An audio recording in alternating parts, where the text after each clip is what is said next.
Oi pessoal, tudo bem? Aqui é a professora Aline de Língua Portuguesa e nós vamos trabalhar hoje com a diferenciação de aposto e vocativo. Normalmente se trabalham juntos o aposto e o vocativo porque são elementos que estão externos à análise, né, do predicado, do sujeito. Então, para facilitar na hora da aprendizagem, nós deixamos esses dois elementos juntos. É uma regra ter que ensinar aposto e vocativo juntos? Não, não é. Mas para facilitar, já que são conteúdos tão enxutos no sentido de que não tem um excesso de nomenclaturas, um excesso de conceitos envolvidos, a gente pode trabalhar, né, a fim de facilitar também a compreensão do aluno, porque comparando sempre é mais tranquilo. Então vamos começar com aposto, tá? Antes, na verdade, da gente desenvolver, eu quero que vocês olhem primeiramente para os vocábulos, tá? Em algum momento eu vou fazer referência, principalmente nesse segundo caso, para que a gente possa estabelecer uma espécie de link, né, entre essa informação e o que eu vou explicar, a fim da gente não esquecer ou a fim de meio que deixar lá um lembretezinho na nossa memória de como é que funciona, então, essa função, certo? Então, começando com aposto, pessoal. O aposto, na verdade, ele tem a função de especificar, de esclarecer uma informação que está sendo dita. Logo, a oração por si só, se o aposto for retirado, tem sentido completo. O aposto serve para especificar e definir ou caracterizar, né, de forma mais específica aquilo que eu estou dizendo. Vão acompanhar os exemplos para que vocês entendam um pouquinho melhor.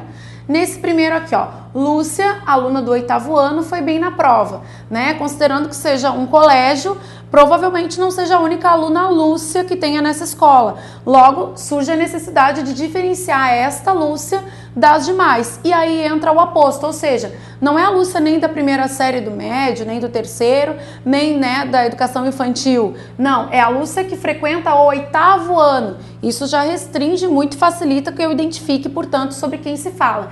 E esse termo aqui, portanto, é o aposto. Vamos fazer aquele testezinho que eu havia dito, né? Que a oração, ela existe sem o aposto. Eu não poderia dizer, Lúcia foi bem na prova? Sim, é uma oração com sentido completo. O aposto está aqui só para facilitar a compreensão, portanto, de quem seria essa Lúcia. Então, vamos classificar aqui, eu já havia deixado marcado para facilitar, aposto, certo? De novo, e eu peguei pontuações diferentes para que vocês vejam a possibilidade que eu tenho em cada caso. Nesse caso aqui, atentem, ó, as vírgulas, tá? As vírgulas, pessoal, vou botar em azul até para destacar, tá? Por que será que eu estou usando as vírgulas? As vírgulas me indicam na fala pausas, não é isso? Né? Quando eu vou fazer uma enumeração, fui ao mercado, ao cinema e à biblioteca, né? A vírgula indica essa pausa. Nesse caso aqui, a vírgula, além de indicar, né, a pausa da leitura, ela separa o aposto do restante da oração, de forma a me dizer assim, olha, fica atento, esse termo aqui, ou ele pode ser deslocado, caso dos adjuntos adverbiais, por exemplo, ou ele é extra, ou seja, ele está além do sujeito do predicado da análise, que a Lúcia foi bem na prova, certo? Então isso aqui isola o elemento de forma que eu consiga verificar que ele não faz parte da análise do predicado, entendam? Né? Então, portanto, o aposto ele não faz parte da análise do predicado, certo? Aqui, portanto, outro exemplo, sujeito oculto, desejo-lhe uma coisa. Olha aqui de novo, ó, o que eu havia dito, tá? Felicidade. Nesse caso aqui, eu especifico o termo anterior, tá? Normalmente, pessoal, quando eu tiver essa estrutura aqui, ó, eu vou ter termos que resumem ou que dão uma ideia de totalidade. E aí surge a necessidade do aposto, né? Desejo-lhe uma coisa. O quê, né? Então, daí o aposto entra para especificar e caracterizar. Felicidade, certo? Portanto, aqui, aposto. E observem que o aposto, pessoal, ele tá sempre isolado, tá? É claro que contextualmente esse aqui é muito mais necessário que esse, né? Por quê? Porque se eu disser só coisa fica um pouco vago, mas ainda assim ele é adicional para especificar, para explicar que coisa é essa. Da mesma forma aqui, ó, observem, coisa, tudo, termo totalitário, ó, de novo, ó. E eu tenho aqui, ó, pessoal, ó, pontuação, ó, olha aqui, ó, entre 2 pontos e ponto final, certo? Compraram tudo, tudo o quê, né? Então daí entra o aposto para especificar. Ó, ele é adicional, olha ali as marcas de pontuação. Quadros, joias, esculturas, certo? Alguém pode perguntar, são as únicas formas de pontuação? Não, eu poderia, por exemplo, colocar aqui travessões, por exemplo, Lúcia, aí coloca assim um travessão, né? Assim, aluna do 8º ano, foi bem na prova. Poderia ser uma possibilidade também e continuaria sendo aposto. O importante é o quê? isolar, tá? Por quê? Porque o aposto é uma informação, como eu já disse para vocês, que especifica, que dá um caráter adicional à informação que eu tô dando, certo? Eu poderia dizer compraram tudo, desejo-lhe uma coisa, apesar da coisa, né, ficar um pouco, né, mal explicada, mas ainda assim eu tenho uma estrutura completa. O aposto, ele vem, portanto, para especificar e para caracterizar, e sempre, pessoal, isolado, por vírgulas, por travessões, por 2 pontos, ponto final, certo? Então, aposto. Vamos para o vocativo. Da mesma forma, eu coloquei 3 exemplos para a gente poder, então, estudar o vocativo. Vocativo, vamos agora aqui, como eu já havia dito para vocês, que eu ia retomar a questão do vocábulo, né, da palavra vocativo. O que será que a palavra vocativo nos lembra, né? O início dessa palavra. Vocativo, o que mais? Vocação. Vocação nada mais é, se a gente parar para pensar, né, como um chamado a uma profissão, não é isso? Portanto, guardem, vocativo é igual a chamado, certo? Vocativo ou vocação é o que me chama, certo? Então, vocativo, olha só, Maria, fecha a porta. Qual é o termo que eu utilizo para chamar, né, a pessoa com a qual eu quero falar? Maria, não é o nome? Portanto, vírgula para isolar. Por que a vírgula, pessoal? Alguém pode estar assim, mas Maria não é o sujeito. Não, não é, pessoal, é o vocativo. Lembre que tem uma regra básica que a gente sempre diz, não se separa sujeito do predicado com vírgula. Lembram disso? Pois é, Maria não poderia ser o sujeito só por causa da vírgula. E segundo, que é o termo que eu vou utilizar para chamar a atenção da pessoa, né? Que nem tá no meio da rua, vai alguém lá adiante, vocês querem uma informação, não sabe o nome? Ô menino, moça, moço.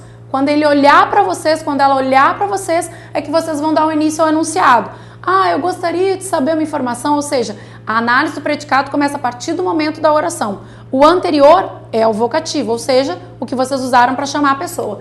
Portanto, Maria, fecha a porta. Separa por quê? Porque é o vocativo. De novo, né? Alguém já deve ter ficado nessa situação do Pedrinho aqui, né? Senhores responsáveis. O Pedrinho, e aí começa toda aquela questão, né? Não fez o tema, tem entrega de boletins, tem reunião, ou seja, aquela parte em que, né, a escola, a universidade, o cursinho, né, o ambiente que vocês frequentam, enviam um bilhete para informar ou o aluno ou a família de alguma coisa, o tratamento dado ali, senhores pais, senhores responsáveis, caro aluno, é o vocativo, ou seja, é como eles chamam a atenção de vocês para começar o enunciado. Daí vai começar ali, né, o Pedrinho, tananana, né, ou seja, continua a oração. Senhores pais é o vocativo. E observa, aqui está separado por vírgula, aqui por 2 pontos. Acompanharam?